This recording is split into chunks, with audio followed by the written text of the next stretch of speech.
MLA സജീവമായ പങ്കാളിത്തം ഇവിടെ ഉണ്ടായിരുന്നു. രക്ഷാപ്രവർത്തനങ്ങൾക്കും ആഹാരം കൊടുക്കുന്നതിലും ഒക്കെ അദ്ദേഹമൊക്കെ വളരെ കഷ്ടപ്പാട് 2-3 ദിവസം വളരെ കഷ്ടപ്പെട്ട് എല്ലാ കാര്യങ്ങളും രക്ഷാപ്രവർത്തനം തിരിച്ചു പോകുമ്പോൾ വാഹനം ഇടപെട്ട് ചെറിയൊരു പരിക്ക് പറ്റിയിട്ടുണ്ട്. അതൊക്കെ ഞങ്ങൾ സഹതപിക്കുകയല്ല, അതെന്തോ ചെയ്യും. കാര്യം അങ്ങനെയുള്ള ഒരു സാഹചര്യങ്ങളുണ്ടായി.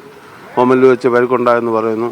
പക്ഷേ ഇത് ഇവിടെ 2018 ഒരു പ്രളയത്തിന് ശേഷം എല്ലാം സ്വരുക്കൂട്ടി കൊണ്ടുവരുന്ന സമയത്താണ് ഈ വീണ്ടും ഒരു പ്രളയം വരികയും രീതിയിൽ നഷ്ടമുണ്ടാകുകയും ചെയ്തിട്ടുള്ളത് അല്ലേ?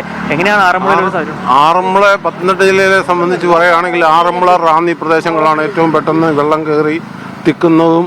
അത് വ്യാപാരികൾക്ക് അപാരമായ നഷ്ടം 2 പ്രാവശ്യം 3 പ്രാവശ്യമായിട്ട് ഉണ്ടായിട്ടുമുണ്ട്. എന്നാൽ യാതൊരുവിധമായ അതിന് പരിഹാരങ്ങളൊന്നും ഗവൺമെൻറ് ഭാഗത്തുനിന്ന് ഇതുവരെ ഉണ്ടായിട്ടില്ല. ഇൻഷുറൻസ് ആണെങ്കിൽ പോലും പകുതി പോലും ഉള്ളവർക്ക് പോലും അത് അവർ 25% പോലും തരാൻ തയ്യാറാവുന്നില്ല. അങ്ങനെ പലവിധ കഷ്ടങ്ങളിലാണ് വ്യാപാരികൾ മുന്നോട്ട് പോകുന്നത്. ഐസ്ക്രീംകാരൊക്കെ ആണെങ്കിൽ കച്ചവടം, സൂപ്പർ മാർക്കറ്റ് അതുപോലെ കൊച്ചു ഐസ്ക്രീം കടകളൊക്കെ ആണെങ്കിൽ മുഴുവനും 10-30,000 രൂപയുടെ ഐസ്ക്രീമൊക്കെ തന്നെ നഷ്ടപ്പെട്ടു പോയിരിക്കുന്നു. അതുപോലെ തന്നെ അവരുടെ ഫ്രിഡ്ജുകളെ, അതുപോലെ മറ്റുള്ള ഇലക്ട്രിക് ഉപകരണങ്ങളെ, ഇതുപോലുള്ള കമ്പ്യൂട്ടറുകളെ, ഇതെല്ലാം എല്ലാ വെള്ളത്തിൻ്റെ കെടുതിയിലും നഷ്ടപ്പെടും. ഇതൊക്കെ എന്ന് പറഞ്ഞാൽ മിന്നൽ പ്രളയം പോലെ പെട്ടെന്ന് ശനിയാഴ്ച രാവിലെ 7 മണിയോടുകൂടി 8 മണിയോടുകൂടി കറണ്ടും കട്ട് ചെയ്ത് കളഞ്ഞു. യാതൊരു മുന്നറിയിപ്പും ഇല്ലാതെ. അത് കഴിഞ്ഞ് 11:30-12:30 ആയിട്ടാണ് ആറന്മുള 2 അടി വെള്ളം പൊങ്ങുന്നത് തന്നെ. യാതൊരു മുന്നറിയിപ്പും ഇല്ലാതെ വൈദ്യുശക്തി കട്ട് ചെയ്ത് തന്നെയാണ് വീട്ടുകാർക്കും വ്യാപാരികൾക്കും ഒക്കെ വളരെയേറെ കഷ്ടപ്പാടുണ്ടായിട്ടുണ്ട്. അതിന് ഗവൺമെൻറ് എല്ലാവർക്കും തക്കതായ നഷ്ടപരിഹാരം കൊടുക്കണമെന്നാണ് ഞങ്ങൾ വ്യാപാരി വ്യവസായികളുടെ ഒരു ആവശ്യം. അത് പരിഗണിക്കണം. തക്കതായ രീതിയിൽ റാന്നി കൊടുക്കുന്ന പോലെ ആറന്മുളയിലും മുഖ്യമന്ത്രി ഇടപെട്ട് അത് കൈകാര്യം ചെയ്യണമെന്നാണ് ഞങ്ങളുടെ അപേക്ഷ. ഒരിക്കലും ഞങ്ങളെ കഴിഞ്ഞ കാലങ്ങളിൽ കണ്ടപോലും കാണാതെ ഈ പ്രാവശ്യമെങ്കിലും ഈ സർക്കാർ അധികാരത്തിൽ വന്നപ്പോൾ ഞങ്ങൾക്ക് പ്രയോജനപ്പെടുന്ന രീതിയിലുള്ള പാരിതോഷികം കിട്ടണം എന്ന് ഞങ്ങൾ അപേക്ഷിക്കുകയാണ്.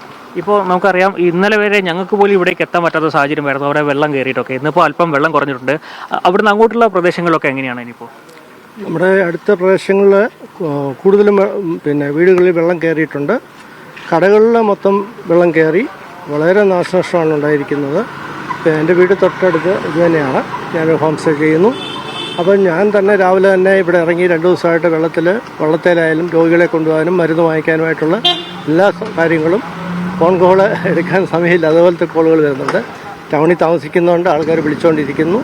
നമ്മളത് വേണ്ട, ഇപ്പോഴും ഞാൻ റെഡിയായിട്ട് ഇറങ്ങിയിരിക്കുന്നത്. ഇപ്പം വെള്ളം ഇറങ്ങിയ 1-2 വീടുകളുണ്ടെന്ന് പറഞ്ഞു. അത് അവിടെ ശുചീകരണങ്ങളൊക്കെ തുടങ്ങിയത്? ചിലയിടത്തൊക്കെ തുടങ്ങി, ചിലയിടത്തൊക്കെ ആളെ വിട്ടുകൊണ്ടിരിക്കുന്നു. ആളെ അറേഞ്ച്മെന്റ് ചെയ്തുകൊണ്ടിരിക്കുകയാണ്. ഇവിടുത്തെ MLA സജീവമായ പങ്കാളിത്തം ഇവിടെ ഉണ്ടായിരുന്നു. രക്ഷാപ്രവർത്തനങ്ങൾക്കും ആഹാരം കൊടുക്കുന്നതിലും ഒക്കെ അദ്ദേഹമൊക്കെ വളരെ കഷ്ടപ്പാട് 2-3 ദിവസം വളരെ കഷ്ടപ്പെട്ട് എല്ലാ കാര്യങ്ങളും രക്ഷാപ്രവർത്തനം തിരിച്ചു പോകുമ്പോൾ വാഹനം ഇടപെട്ട് ചെറിയൊരു പരിക്ക് പറ്റിയിട്ടുണ്ട്. അതൊക്കെ ഞങ്ങൾ സഹതപിക്കുകയല്ല, അതെന്തോ ചെയ്യും. കാര്യം അങ്ങനെയുള്ള ഒരു സാഹചര്യങ്ങളുണ്ടായി. ഹോമിൽ വെച്ച് പരിക്കുണ്ടായെന്ന് പറയുന്നു.